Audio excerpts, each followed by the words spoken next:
When a game and or its trailer makes you want to actually find out what the hell is going on, and it actually makes you eager and interested in what the hell is going on or what happened to certain characters and why and that sort of thing, you know that this is a good game or whatever media thingy bob thing, whatever it is. You know that they've done well. You know that they've accomplished what they've gone out to accomplish in whatever this it is. That is pretty rare in itself, I'd say, because there's not a great deal of game. I mean, there are a lot of things that make me interested and make me want to go and find out, what is this about and what's this character about. And sometimes, in fact, most of the time, I'm pleasantly surprised. But I also find that it's fairly rare to find something that also makes you feel all sorts of different emotions toward the characters, toward the world, toward the atmospheres, good and bad, happy and sad, all these different things. When it is successfully done that way, when something actually is able to produce an emotion for you, no matter what it is, even if if it's a game, if it's a book, etc., doesn't matter. If it's able to produce emotion for you, then the people or person, whatever the case is, who created that have accomplished what they've gone out to do, at least in a very big part.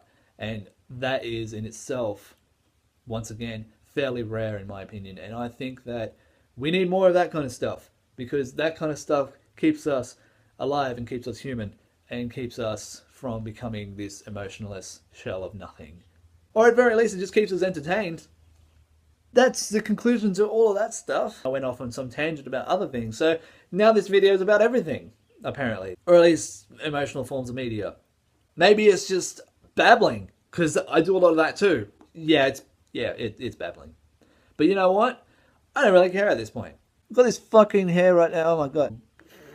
I know how this is going to sound, but when stuff like some of the things that I've mentioned actually feel like they've somewhat affected you for real, that is a pretty deep and powerful thing to accomplish from anybody's perspective, really. If it's able to touch you on such a level, to such a deep level, that it feels like you've actually lost a friend, or you actually lost someone that you care about in some way or another, or that you feel like you are pretty sad about the matter, or any of that kind of emotion, or angry about it, or you want to kick that character's ass, or you want to save that character, or you hope that that character's okay, and so on. These are emotions that I feel are not very easy to accomplish. There's this haunting kind of sympathy for the fact that they pass away, yet this happiness that they're still around, and you got this weird kind of blend of, oh, they're gone, but they're not really.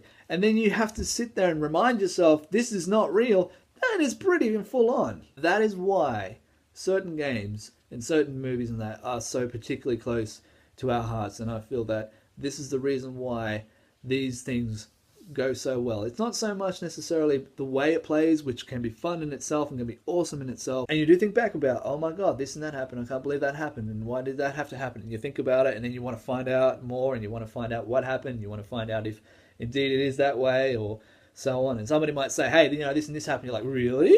And then you want to find out. And anyway, you gone done good if you got to do all that stuff. I don't even know what I just said. You done gone do. Basically what I'm trying to say here is, if you've made people feel feels, you've done good. So, I'm going to go and live my life now, because life is waiting for me and I really got to go. Bye!